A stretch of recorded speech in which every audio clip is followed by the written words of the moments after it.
أقبل يا حافظ القرآن ولتسمع الدنيا هداك.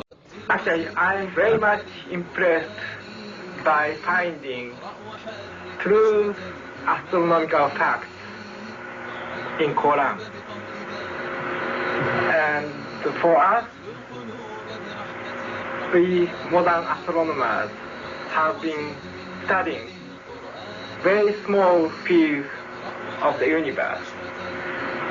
We concentrated our efforts for understanding of very small parts, because by using telescope we can see only a very few parts of the sky without thinking whole the universe. So by reading Quran and by answering to your questions,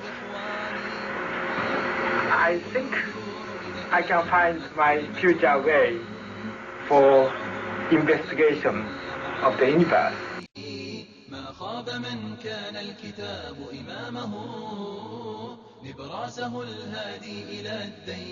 Muhammad was a very ordinary man.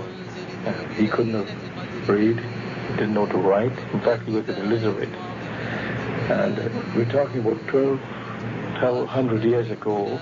You have someone, a literate person, making profound pronouncements and statements that are amazingly accurate of a scientific nature. And I personally can't see how this could be a mere chance. There are too many accuracies. And like Dr. Moore, I have no difficulty in my mind reconciling that this is a divine inspiration or revelation which led him to these statements.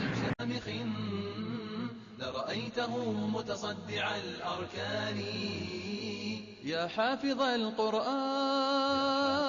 يا حافظ القرآن. I find it very interesting that this sort of information is in the ancient scriptures of the Holy Quran, and I have no way of knowing where they would come from, but I think it is extremely interesting that they are there and that this work is going on to discover the meaning of some of the passages. Well, I would think it must be the divine being.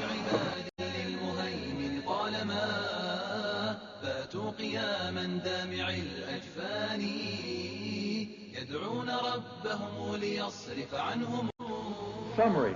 The Quran describes not only the development of external form, but emphasizes also the internal stages, the stages inside the embryo of its creation and development, emphasizing major events recognized by contemporary science.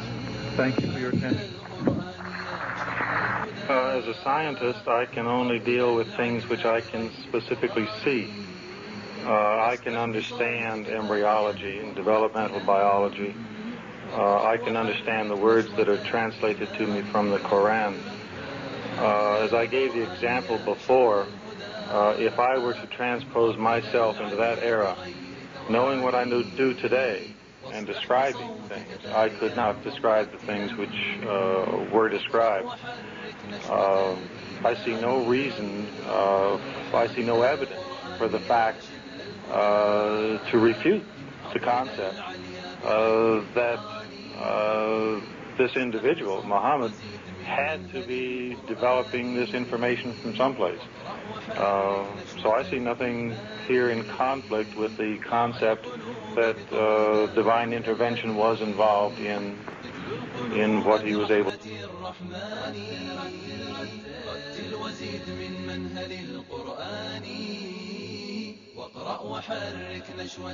In a relatively few ayah is contained a rather comprehensive description of human development from the time of commingling of the gametes through organogenesis. No such distinct and complete record of human development, such as classification, terminology, and description, existed previously. In most, if not all instances, this description antedates by many centuries the recording of the various stages of human embryonic and fetal development recorded in the traditional scientific literature.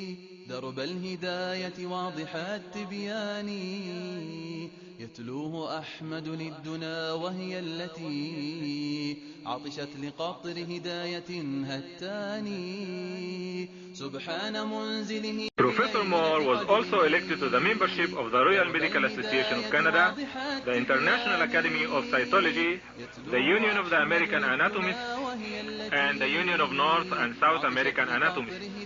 Professor Moore has published many books on clinical anatomy and embryology. 8 of them are used as reference works in medical schools and have been translated into 6 languages, namely Italian, German, Portuguese, Spanish, Greek, and Chinese. It has been a great pleasure for me to help clarify statements in the Quran about human development. It is clear to me that these statements must have come to Muhammad from God or Allah, because almost all of this knowledge was not discovered until many centuries later. This proves to me that Muhammad must have been a messenger of God or Allah. عطشت لقطر هداية هتاني ولهت بنبت زروعه حسنا وآتت أكلها بتداني. It follows, I think, that not only is there no conflict between genetics and religion, but in fact religion may guide science by adding revelation to some of the traditional scientific approaches. That there exist statements in the Quran shown centuries later to be valid would support knowledge in the Quran having been derived from God. Thank you very much. فارفع قدره واصل خطاك على هدى القرآن هونا فسير في الأرض لا تعجل بها. Thinking of many of these questions and thinking where Muhammad came from, he was after all a Bedouin. I think it is almost impossible that he could have known about things like the common origin of the universe, because scientists have only found out within the last few years, with very complicated and advanced technological methods, that this is the case. Somebody who did not know something about nuclear physics 1400 years ago could not, I think, be in a position to find out from his own mind, for instance, that the earth and the heavens had the same origin, or many other of the questions that we have discussed here. يا حامل القرآن يا شبل الهدى انهض إلى العليا بغير تواني واصدح بصوتك تاليا ومرتلا واقرأ وحرك نشوة الإيمان. يا حامل القرآن يا شبل الهدى انهض إلى العليا بغير تواني واصدح بصوتك تاليا ومرتلا